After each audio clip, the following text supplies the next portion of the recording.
दोस्तों, स्वागतम है आपका सरफराज स्टडी पॉइंट में। आज हम देखेंगे हिस्ट्री का जो पेपर नंबर 3 है उसका सिलेबस। सबसे पहले हम यह सिलेबस किस किस यूनिवर्सिटी में है तो Patna university, Muzaffarpur university, Delhi university और BHU अलीगढ़, ये सभी यूनिवर्सिटी के लिए पेपर 3 के लिए आवश्यक है। पेपर 3 में हम देखेंगे सबसे पहले हमारा यूनिट 1 है प्राचीन से प्रारंभिक मध्ययुग भारत में संक्रमण। इसके बारे में हमको समाज के बारे में देखना है, अर्थव्यवस्था के बारे में देखना है और संस्कृति के बारे में देखना है। यह कौन सी बुक में हमको आसानी से मिल जाएगी तो यह बुक का नाम है RS शर्मा जो एंशिएंट हिस्ट्री है, पेज नंबर 290 पे हमको आसानी से मिल जाएगी। हमारा दूसरा यूनिट है कांची के पल्लव। इसमें सबसे पहले हमको देखना है महेंद्र वर्मन प्रथम एवं नरसिंह वर्मन प्रथम के विशेष संदर्भ में, यानी कि इन दोनों के बारे में, महेंद्र वर्मन प्रथम और नरसिंह वर्मन प्रथम के बारे में हमको देखना है और इनका राजनीतिक इतिहास देखना है। और उसके बाद इन लोगों ने जो मंदिर की वास्तुकला का निर्माण किया, कितने मंदिर बनवाए, इन सभी मंदिरों को हमको क्या कर लेना है, देख लेना है। यह हमको कब मिलेगा तो यह भी एंशिएंट हिस्ट्री RS शर्मा का पेज नंबर 269 पे मिलेगा। सबसे महत्वपूर्ण यूनिट नंबर 3 है और इसका नाम है हर्षवर्धन। ठीक है, हर्षवर्धन जो है वह हर साल इससे मतलब 2 क्वेश्चन हर साल इससे पूछता है। ठीक है, 2 क्वेश्चन आना ही आना है। 10 क्वेश्चन में से इसमें से हर्षवर्धन से 2 क्वेश्चन आना ही आना है। हर्षवर्धन के बारे में हम पढ़ेंगे, हर्षवर्धन के बारे में हमको मतलब उसका जो है वह स्रोत क्या क्या है, हर्षवर्धन ने किन किन जगहों पर विजय प्राप्त की थी, मतलब इससे भी क्वेश्चन आता है। और ये जो मतलब हर्षवर्धन का समाज है वह पतन कैसे हुआ, और हर्षवर्धन का सबसे प्रमुख क्वेश्चन यही है कि इसका प्रशासन के बारे में हमको बताना होता है। और जो हर्षवर्धन जो है वो हर साल इससे 2 क्वेश्चन आता है। और इसे सबसे में यह जो है वह एंशिएंट हिस्ट्री RS शर्मा का जो एंशिएंट हिस्ट्री है उसका पेज नंबर 262 पे ये मिल जाएगा। और उसके बाद एक हिस्ट्री का नाम है इम्तियाज अहमद, एक हिस्ट्री का बुक है इम्तियाज अहमद में पेज नंबर जो मतलब 31 है, 31 पेज नंबर है, उस पर जो है हर्षवर्धन जो है वो आसानी से मिल जाएंगे। यह जो हर्षवर्धन टॉपिक है बहुत ही इम्पोर्टेंट टॉपिक है। उसके बाद हम आगे देखते हैं और उसके बाद आता है यूनिट नंबर 4 सिंध में अरब का आक्रमण, यानी कि जो अरब लोग है वह सिंध में आक्रमण कैसे किए, आक्रमण के पश्चात उनके आक्रमण के कारण क्या क्या थे, और मतलब आक्रमण के बाद उनको क्या क्या मिला, और उन जो आक्रमण जब किए तो उस समय यहाँ का महत्व क्या काला, मतलब महत्व के बारे में पढ़ना है।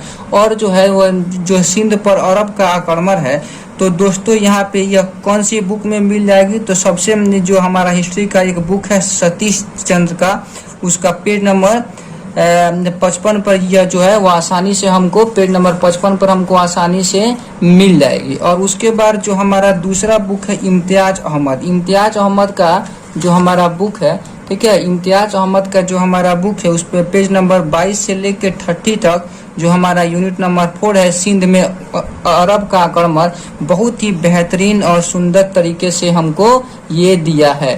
ठीक है, और सबसे 5वां नंबर यूनिट है, उस यूनिट का नाम है पाल वंश। ठीक है, पाल वंश के बारे में पढ़ना है कि आखिर जो पाल वंश है उसकी मतलब स्टार्ट कहाँ से होता है, उसकी उदय कहाँ से होती है, और पाल वंश की मतलब समाप्ति कैसे होती है, यानी कि उसका पतन कैसे होता है, और जो पाल वंश है वह हमारी भारतीय संस्कृति में उसका क्या क्या योगदान रहता है। ठीक है, यानी कि पाल वंश जो है उससे भी मतलब एक क्वेश्चन हर एक साल मतलब रहता है। और यह हमको कौन सी किताब में मिल जाएगी तो हमको जो सतीश चंद्र का किताब है वह पेज नंबर 13 पर वह हमको पाल वंश के बारे में हमको बहुत ही अच्छा जानकारी मिलती है। और हमारी दूसरी किताब, अगर आपके पास ये वाली किताब है तो इससे पढ़िए, और ये वाली किताब नहीं है तो इम्तियाज अहमद के जो मतलब बुक आता है बहुत ही अच्छा बुक है, उस पे पेज नंबर 33 से 36 तक पेज नंबर में हमको दिया गया है। और उसके बाद आता है कि यूनिट 6 में हमको क्या पढ़ना है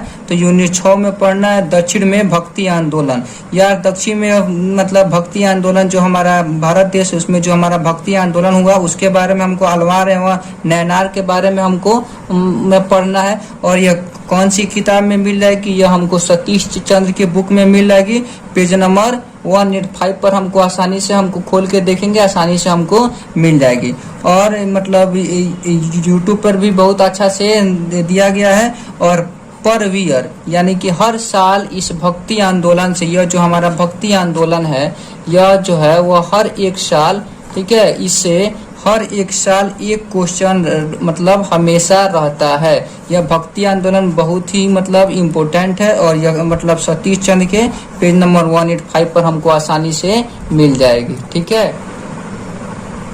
और यूनिट 7 है हमारा वेदांत का प्रारंभिक इतिहास। प्रारंभिक इतिहास के बारे में पढ़ना है। किसका इतिहास के बारे में? वेदांत के इतिहास के बारे में पढ़ना है। और देखो जो हमारा शंकराचार्य जी है, उनका जीवन के बारे में पढ़ना है कि आखिर उन्होंने अपना जीवन जो है वह कैसे मतलब बिताए और उनके जीवन के क्या क्या उद्देश्य थे। और वह जो है उसने अपने जीवन में, उन्होंने अपने जीवन में क्या क्या उपदेश दिया, और इसके बारे में हमको पढ़ना है। शंकराचार्य की जीवनी के बारे में हमको यूनिट 7 में पढ़ना है। और यह कौन सी किताब में मिल जाएगी? तो यह हमको आर.एस. शर्मा जो है वह पेज नंबर 281 पर हमको आसानी से देखने को मिल जाएगी। और दूसरी जो किताब है इम्तियाज अहमद की जो किताब है वह पेज नंबर 78 से लेके 80 पेज नंबर पर हमको आसानी से मिल जाएगी। मतलब इससे हर साल एक क्वेश्चन जरूर रहता है कि शंकराचार्य से क्वेश्चन यही रहता है कि शंकराचार्य की मतलब जीवनी के बारे में बताए, मतलब ये वाला क्वेश्चन रहता है, या शंकराचार्य की जीवनी एवं उपदेश का वर्णन करें। ठीक है दोस्तों। और हम आगे बढ़ते हैं और आगे बढ़ने के क्रम में हम देखते हैं कि यूनिट नंबर 8 जो हमारा कहता है उसमें बादामी के चालुक्य के बारे में हमको पढ़ना है कि आखिर जो है उसमें जो पढ़ना है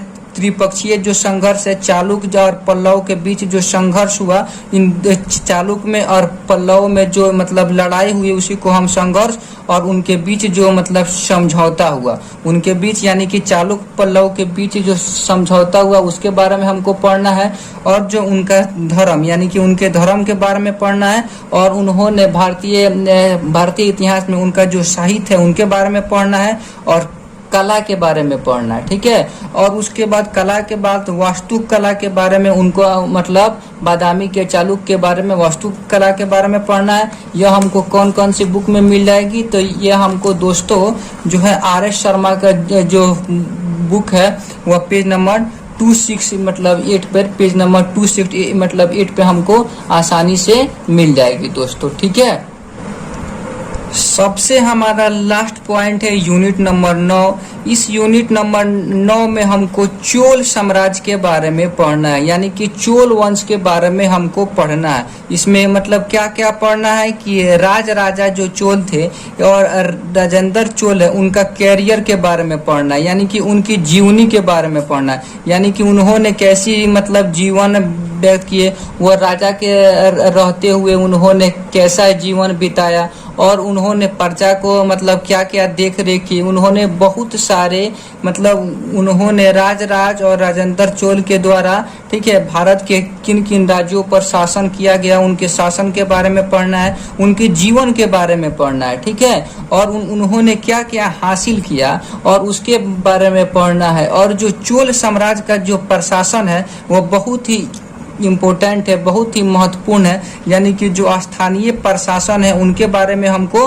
पढ़ना है, ठीक है। और जो मतलब चोल साम्राज्य कहा जाता है कि चोल साम्राज्य जो है उनकी समुद्री सैनिक यानी कि समुद्री जो बारे में, यानी कि समुद्री बेड़ा, समुद्री नाव चोल साम्राज्य की बहुत ही मजबूत थी। और उनकी समुद्री गतिविधियां के बारे में पढ़ना है कि आखिर चोल साम्राज्य जो है वह समुद्र में कैसे व्यापार करते थे, इनके बारे में हमको पढ़ना है। यानी कि चोल साम्राज्य के फुल डिटेल हमको यूनिट नंबर 9 में पढ़ना है, ठीक है। और इसके बाद हमको यह कौन सी बुक में मिल जाएगी? तो यह हमारा बुक है सतीश चंद्र का बुक में पेज नंबर 25 पर हमको यह आसानी से मिल जाएगी। और उसके बाद जो बुक है हमारा इम्तियाज अहमद, ठीक है, इम्तियाज अहमद का जो बुक है वह 97 से लेके पेज नंबर 109 में मिल जाएगी। और इसके अलावा दोस्तों अगर आपको कोई भी क्वेश्चन का आंसर चाहिए तो हमारा मतलब टेलीग्राम आप ज्वाइन करिए, वहां से आपको हर एक क्वेश्चन का आपको